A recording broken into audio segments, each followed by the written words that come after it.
મામલતદાર doctor મયુર વડિયા અને police inspector આર.બી. કરમતિયા દ્વારા નિરીક્ષણ.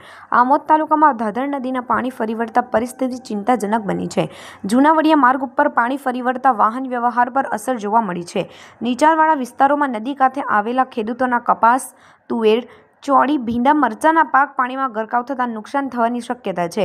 પરિસ્થિતિને ગંભીરતાથી ધ્યાનમાં રાખીને આમોદ તાલુકાના મામલતદાર ડોક્ટર મયુર વડિયા તથા આમોદ પોલીસ ઇન્સ્પેક્ટર આર.બી. કરમતિયાએ પોતાના સ્ટાફ સાથે નદી કાંઠાના ગામોની મુલાકાત લીધી હતી અને પાણી ભરાયેલા સ્થળોનું નિરીક્ષણ કર્યું હતું. મામલતદારને તલાટીઓના સતર્ક રહેવા તથા ગામોમાં સમયાંતરે પરિસ્થિતિની માહિતી આપવા સૂચના આપી છે. સાથે સાથે પ્રજાજનોને ખોટી અફવાઓમાં ન આવવા અને કોઈ પણ અનિચ્છનીય બનાવ બને તો તાત્કાલિક આમોદ મામલતદાર કચેરીમાં જાણ કરવાની અપીલ પણ કરવામાં આવી છે. રિપોર્ટર અલમાસ બાદશાહ, આમોદ. હાલ ધાધર નદીનું લેવલ 98.5 જેટલું છે અને અમે સતત આ નદીના સ્તર ઉપર નજર રાખી રહ્યા છીએ.